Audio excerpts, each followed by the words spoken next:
do we understand where our ego stands right now? Or how do we catch the ego on the act? How you what? How we can catch the ego on the act. Catch the ego on the act. Okay.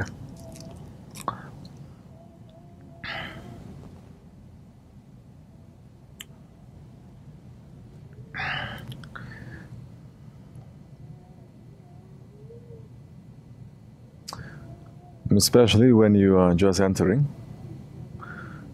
Simple question that you can ask yourself is, you ask yourself this question first. What am I doing? I'm doing this. Is it pleasing to Allah?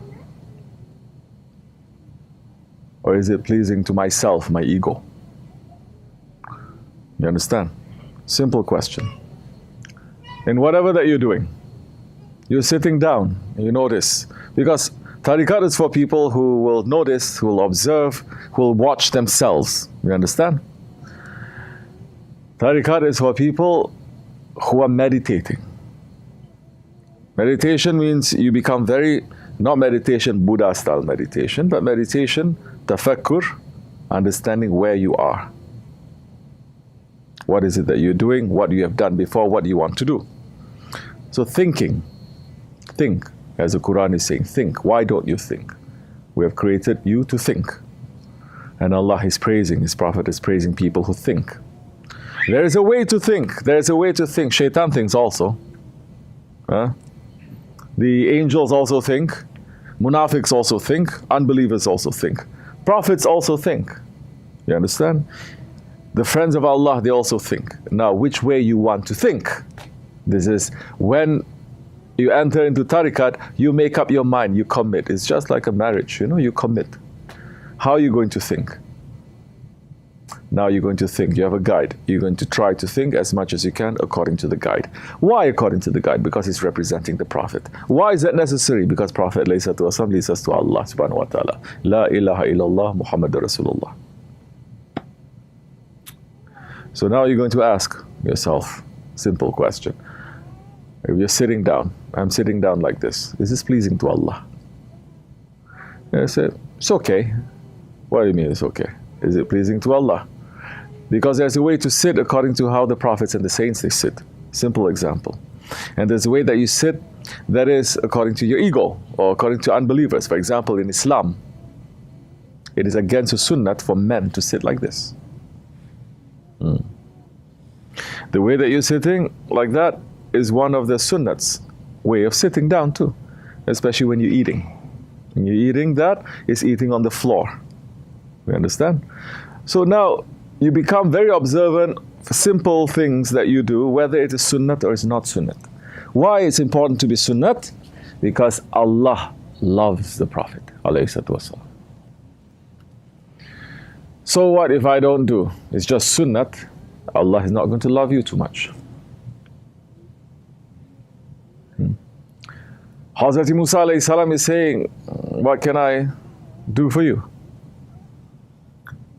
Allah asking him, what have you done for me? And he's saying, I've done fasting, prayer, hajj, zakat, this, that. I said, all that is for you. Allah is saying, all of that worshipping, it is for you. It benefits you. What have you done for me? Allah is saying. Musa alayhi salam didn't know how to answer. Musa alayhi salam representing what? Shariat. But these stories also, they're spiritual stories. You understand? It's nothing to do with Sharia. It's to do with tariqat, tasawwuf.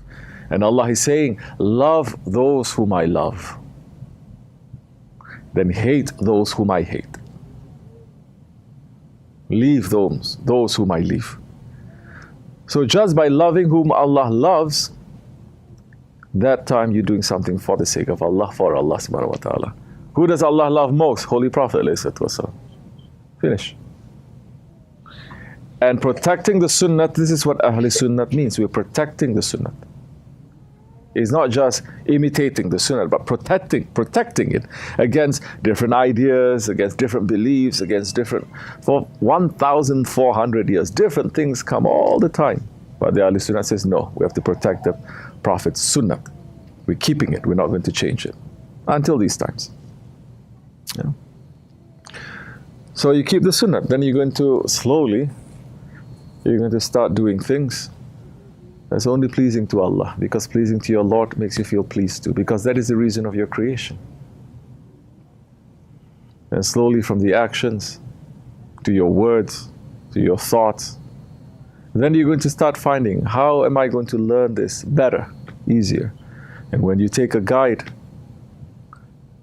then you're going to look and you're going to learn and you're going to copy. You understand? And what happens then? You're becoming more aware of where you are. What is your ego? Because the ego doesn't want this. Your ego, even if it wants to do things, it wants to do things by itself. It wants to be different. Yeah, Allah created everyone different. We don't have to try to be different. We are different. We are not only different, we are singular. There's only one of you ever in creation, before and after. So, how are you going to catch your ego? You observe yourself and you ask, is this for my ego or is this for Allah's sake? You're eating. Eating, it is an animal characteristic. You understand? If you eat with Bismillah ar-Rahman ar-Rahim, then you're not eating in heedlessness, you're not eating in ghaflat, you're not eating just for the benefit of eating. You catch yourself, you say, Bismillah, I must remember my Allah. I must give thanks to my Allah. Then that time, not only standing, sitting and lying down, you're remembering Allah. Eating, you're remembering Allah. Drinking, you're remembering Allah. Talking to people, you're remembering Allah. Doing anything in remembrance of Allah, then that action becomes a zikr, don't you know? Prophet ﷺ says dua for every occasion, everything. He's already showing everything that he does. He is connecting himself. He's speaking to his Lord. He's asking from his Lord. So that's how you're going to build now your heart. You're cleaning it, it gets bigger. It starts to feel more. Then, at time, everywhere you turn, you're going to see the favors of your Lord. It may take time, but people who are looking and searching, once they see something there that they've been searching, immediately they hold on to it and then they take it. And certain things may happen to you because the veils of your heart very quickly, it's going to start opening up because you've been thirsty all this time and suddenly you get the water, it starts growing. You may go through different stages also where there's nothing that is happening. That is also necessary. You understand? So now you're going to question yourself. Why am I doing this? Why am I wearing this? Why am I doing this? Why am I sitting right? You start to ask yourself, why? Same question they're going to ask you on Judgment Day. Same. But you're going to ask yourself now. And that's the time in Judgment Day they're not going to ask you.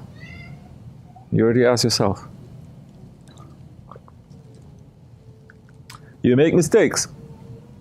You may have been in ghaflat. You catch yourself now. Nobody needs to tell you nothing. You catch yourself. Astaghfirullah. Forgive me, Ya Rabbi. You say Astaghfirullah and you continue. Good things happening to you, say Alhamdulillah. You understand? And you're going to look for reasons and secrets why certain things are happening. So, you will learn, inshallah. You will learn. Whatever that we're trying to do here, we're trying to do through the way of the Prophet and the way of the friends of Allah. We are catching ourselves. Our ego wants to do something, we're going to do something else. So, slowly, inshallah Rahman. The more you are in sohbat, the more you'll be able to do that. Okay.